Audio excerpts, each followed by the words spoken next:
Good afternoon, everyone. Can everybody hear me okay? Sure. I'll take questions after our comments, including in Spanish. Let me just say on behalf of the Pasadena community that this is a very difficult time for any parent and any resident of Pasadena and every resident of Pasadena. Today, I stand before you as mayor of this great city, as a parent in this city, especially a father. And it really hurts all of us in this community to know that a young man's life was taken in the city of Pasadena. This is a city that historically has fought to protect people in their neighborhoods, in their parks, and particularly young children. And so when we learned of this devastating news on Saturday night, we were all touched. We were all touched as human beings. We were all touched as parents. We were all touched as representatives of that young man and his family. Let me say that today with my colleagues, and some of my colleagues will come up to speak, we have to do things differently. We can't continue to take the same approach to public safety in this city or in the region and expect different results. It's not too long ago that we called on more resources for the police department, that we said to the police department, we need more enforcement, we need more officers on the street. And I'm here to renew those calls, to say that we should and we must do things differently. We can't expect that we will disengage with gang members in this community or anyone who is shooting weapons in this community and allow them to continue to do that. I, for one, will not stand here and allow us to continue to do that. The only people who have benefited from the Pasadena Police Department standing back and aggressively pursuing people who are engaging in violent acts are the people engaged in violent acts. And that's not an outcome that I find acceptable. That's not an outcome that I find acceptable in my community or in any community around us.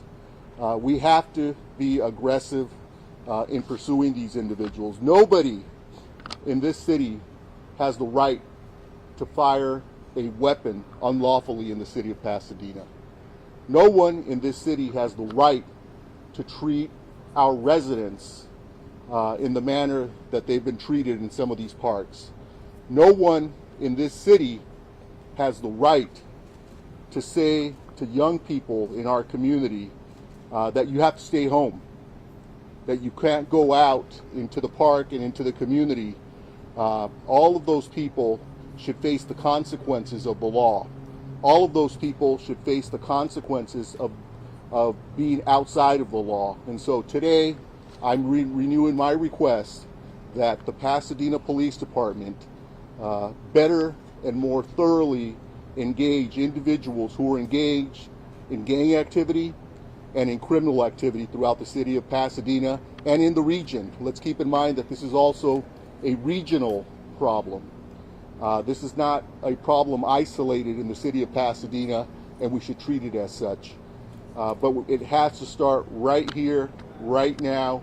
We cannot wait for another child or another member of this community to be harmed as it occurred this past Saturday evening at 6:12 p.m. A few blocks from here. And so I look forward to hearing from all of you any questions you may have related to this issue. Thank you.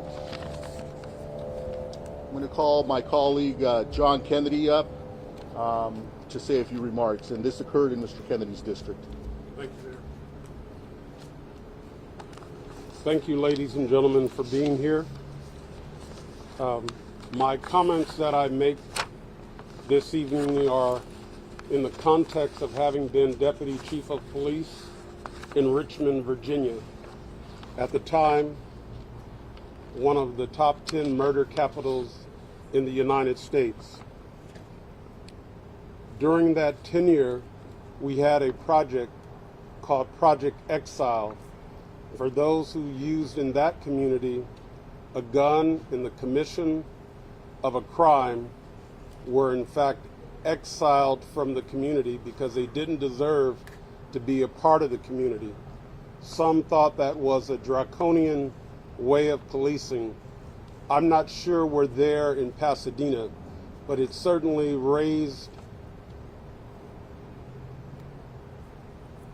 the possibility for me to advocate for such, in spite of the obvious concerns that civil libertarians would have.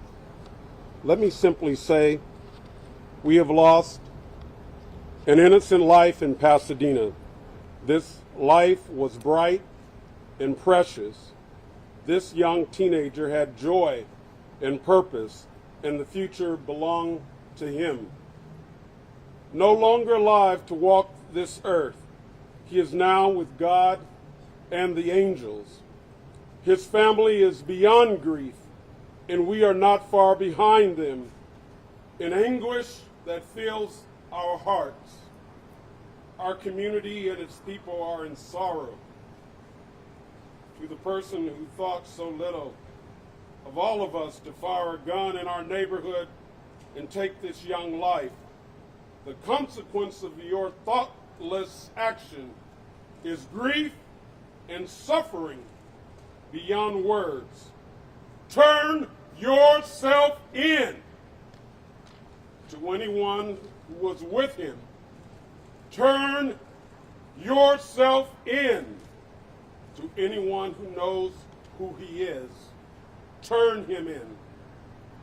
It does not matter if this man, presumably a man, is black, brown, or white. It does not matter if he is in a gang, or a lone wolf. It does not matter if he is young or old.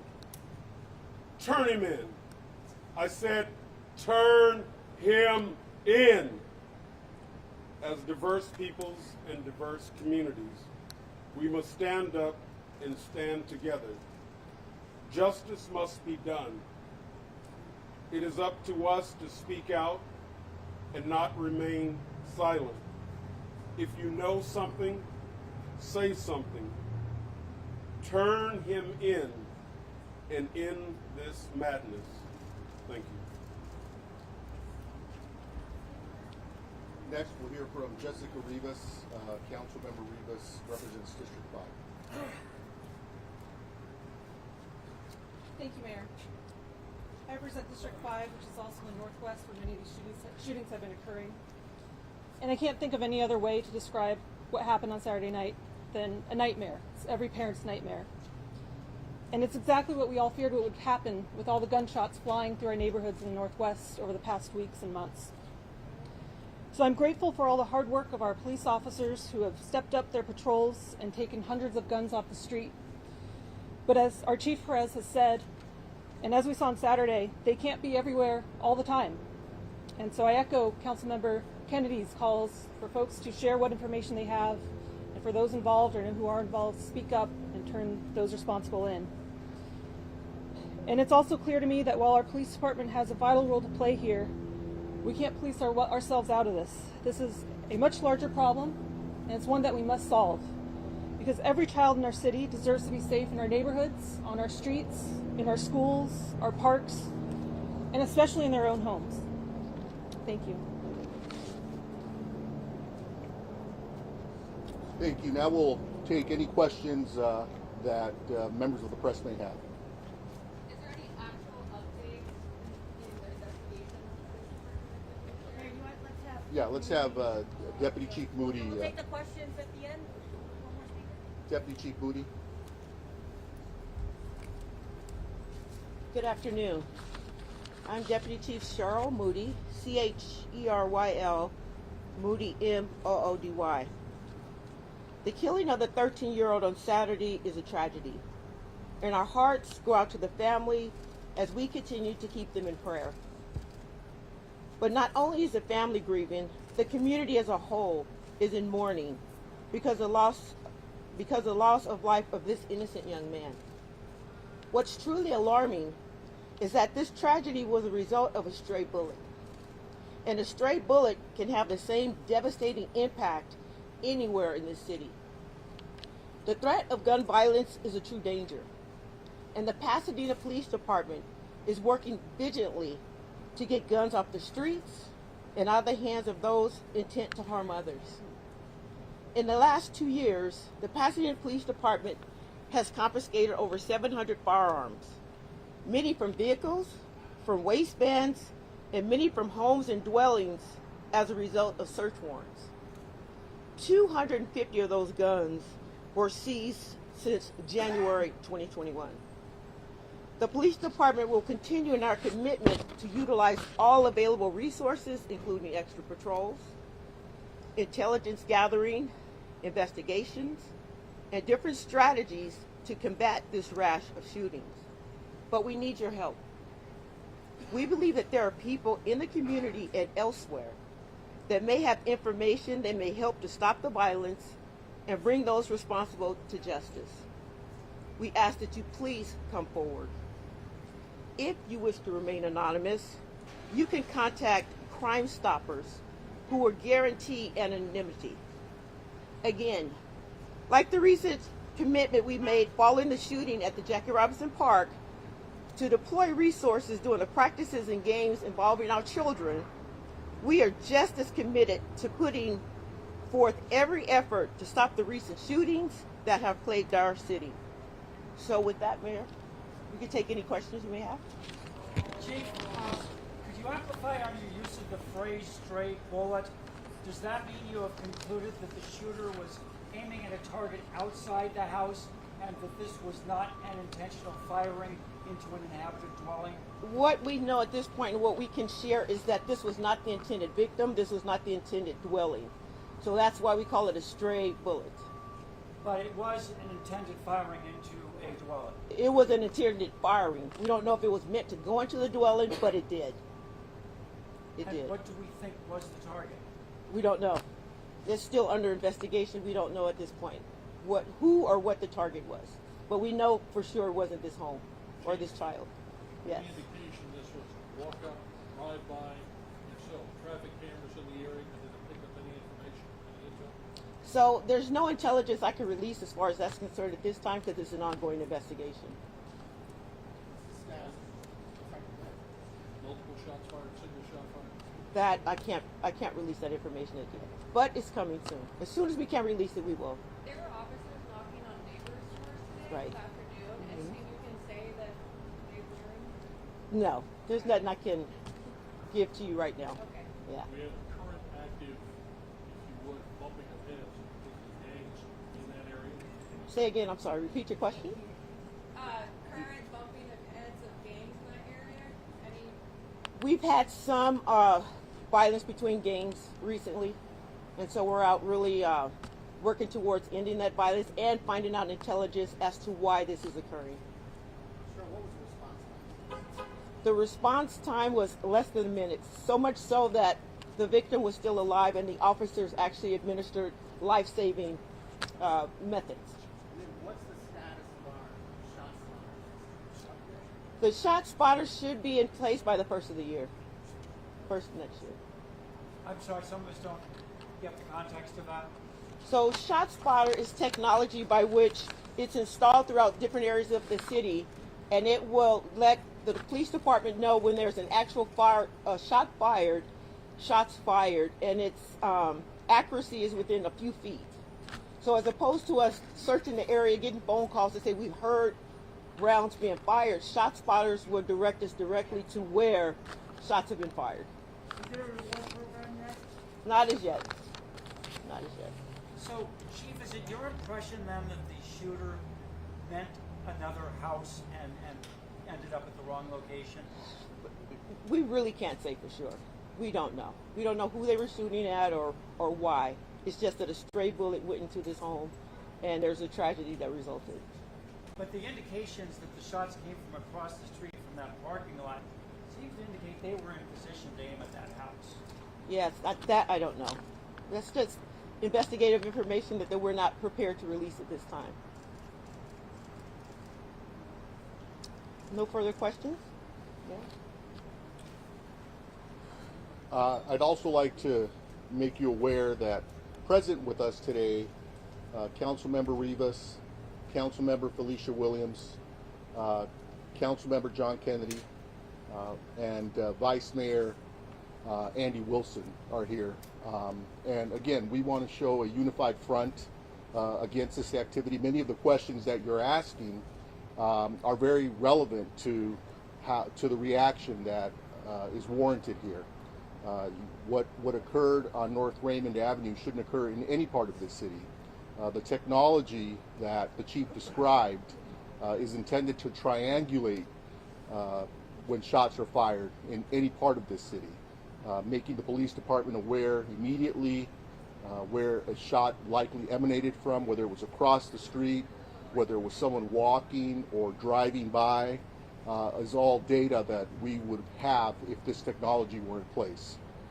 And so I'm looking forward to that technology being in place so that we're not left to wonder what happened in situations like this, so that the police department can respond quickly and responsibly in a situation like this. Mr. Mayor, is there any kind of a track record the city of Pasadena has of offering rewards for the apprehension of convicted?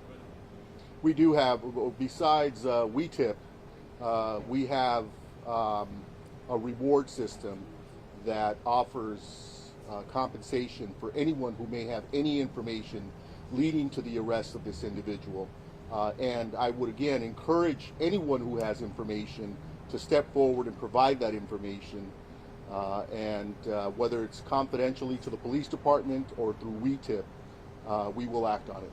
I pointed out the track record because there been a past pattern of practice where the city has offered rewards and happily been successful in apprehension and or conviction of suspects. We have offered rewards. I would look to Deputy Chief Moody to talk about any track record that we may have.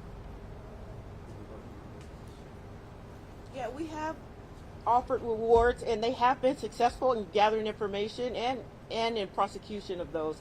But we try to keep that information confidential because we want those giving us tips to keep coming forward. So we don't want to publicize the fact that they've given us information, they got someone prosecuted, and people will stop calling.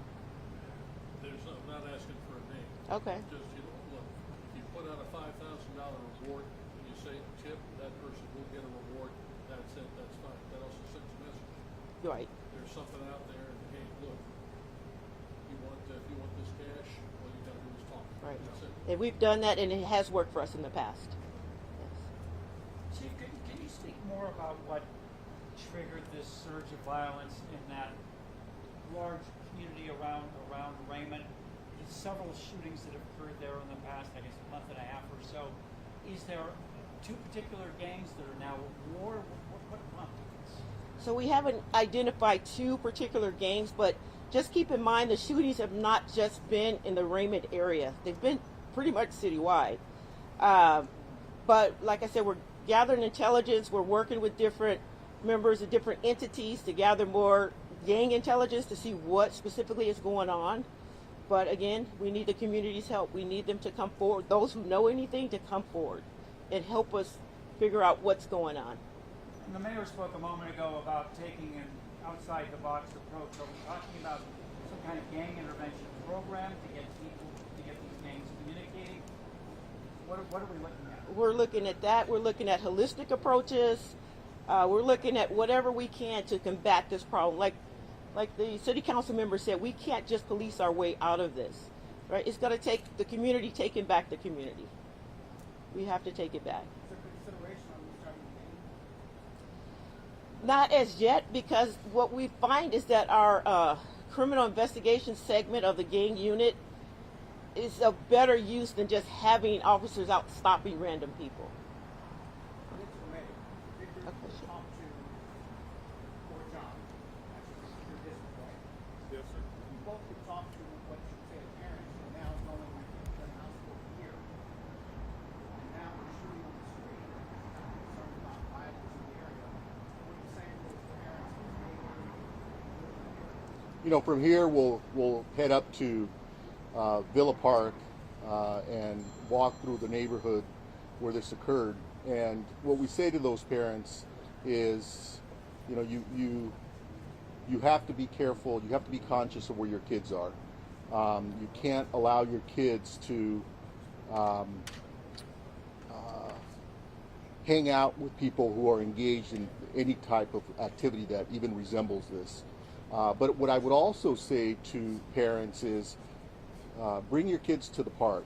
The kids are safe at the park when they're engaged in appropriate activity. A lot of kids have been indoors for over a year because of COVID, and we have to bring people back out into the street, into the community, and re-engage with positive activities in our neighborhoods. But I don't think we should rule out the possibility of bringing back directed enforcement, Andre. I don't think we should rule out the possibility of conducting warrant searches. I don't think we should rule out the possibility of doing probation checks where appropriate. When you look at the number of people who are engaged in this illicit activity in our community, it's a very small percentage of people that are engaged. And my request of the city manager and the police department is to engage those individuals directly, not wait for them to come out into our parks, not wait for them to come into our neighborhoods and engage our community. The only people who have benefited as we have stepped down enforcement are the people who should be enforced against, are the people who are engaging in these illegal acts in our parks and in our neighborhoods. It's completely unacceptable to me, and we have to turn that around. And then to the deputy chief, you gave some statistics on guns. I'm sorry, you gave some statistics on guns recovered. Yes. Are those numbers comparable to what's going on gun communities, or is this a Pasadena? No, this is not just a Pasadena problem. This is across the nation.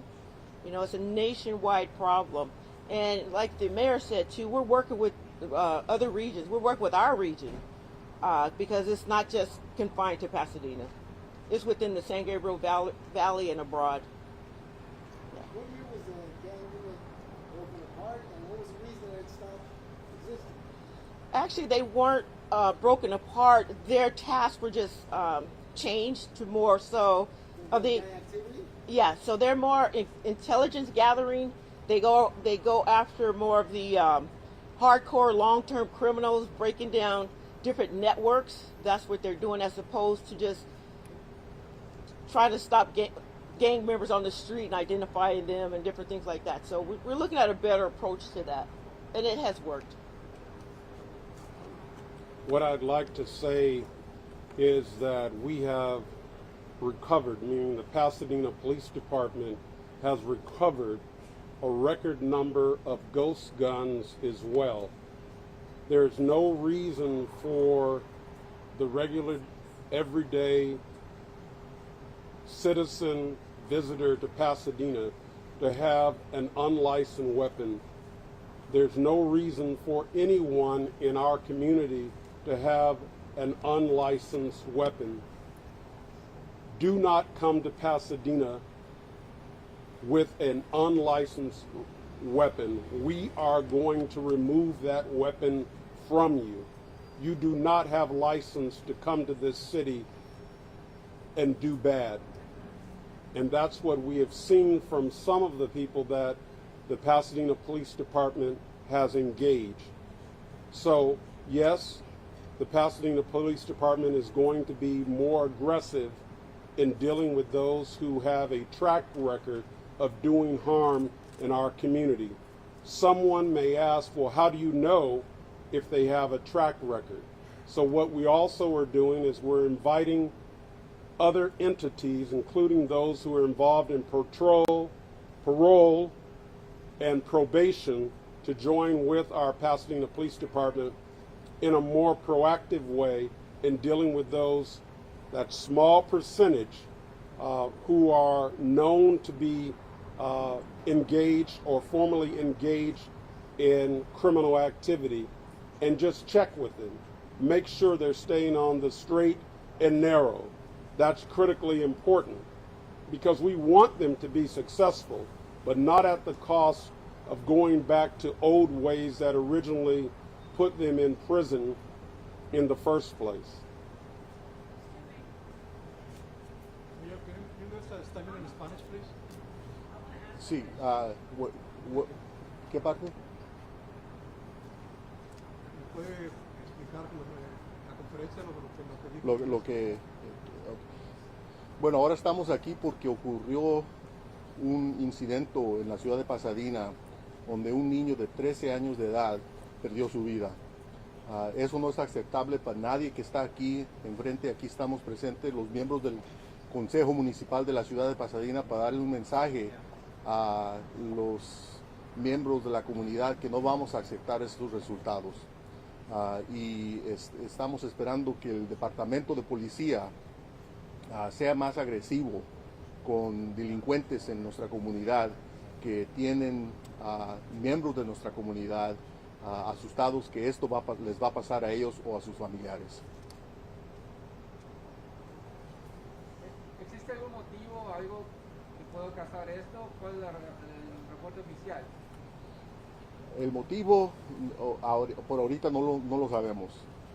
Solo sabemos que ocurrió el sábado esa tragedia, que miembros posiblemente involucrados en actividades de gangas activos en la ciudad de Pasadena cometieron este delito. ¿Puedo hablar un poquito de la tecnología que decía que si alguien dispara una arma, se puede como triangular la posición y saber algo que se usó, ¿no? Y creo que ayudó en algo. Sí, la tecnología ¿Puede hablar también sobre la recompensa si hay o...?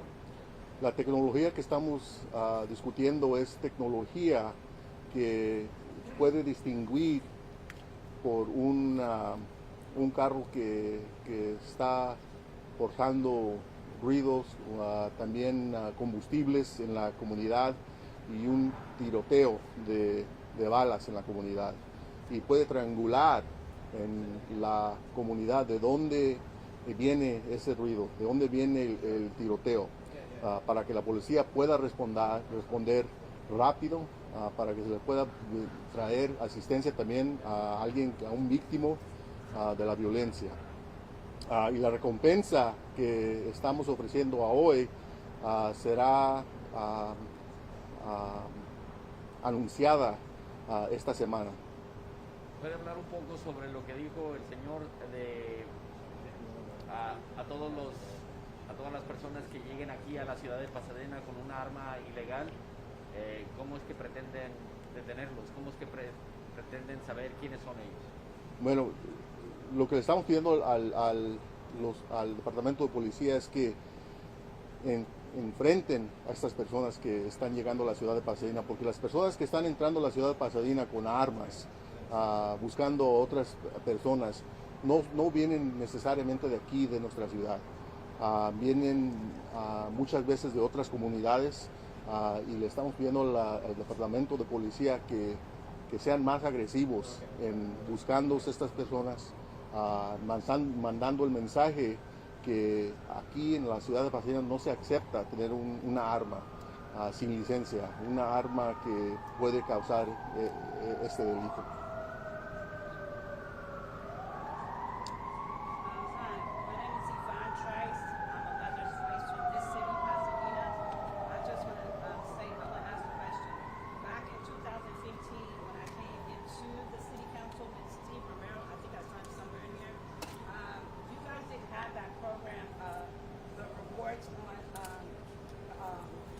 Families that lost their sons here.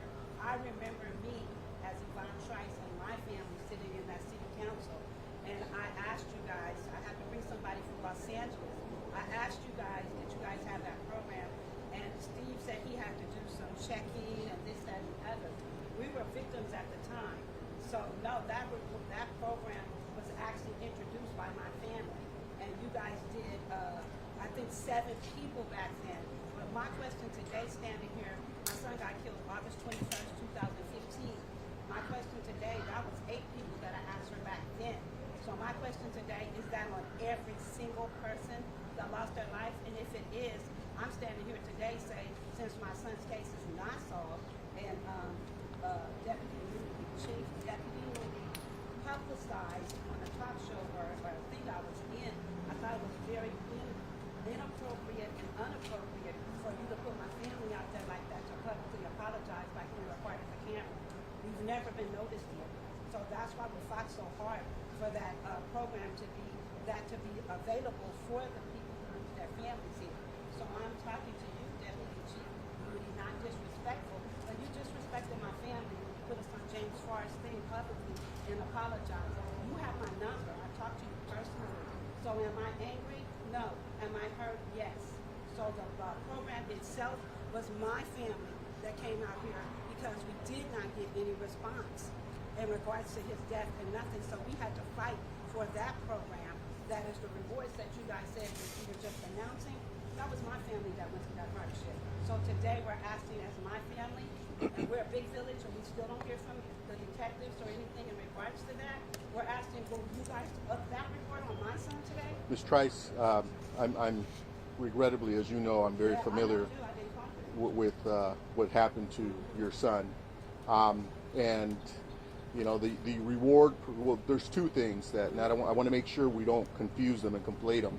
One is the Victims of Crime Fund, and I'm not sure of the status of that as it relates specifically to your family, but certainly the chief can address that issue as well as the city manager. I just wanted to know, since it's been 7 years, are you guys, and you guys haven't found anyone, or you guys say you guys have all this stuff that you have, and you haven't stated the detective that you guys promoted, who's taking my son's case now? No one's still calling. And as it relates directly to your case and your son's, the reward in your son's case, again, I'll defer that question to the city manager.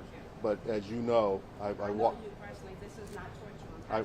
I walked with you, and they're not here because they don't want to come because they haven't seen any improvement in this city. My heart that you guys hear, that's not my anger, that's my heart crying. Not just for me. As you see, my shirt says a mother's voice, and it's in Spanish and English. So I had to keep fighting for their voices. So it's not just my son's voice I'm out here speaking about. Thank you, Ms. Trice. Okay, I think that completes our formal presentation. All of us are here to answer any questions you may have. Yeah, and we're going to be headed to Villa Park after this.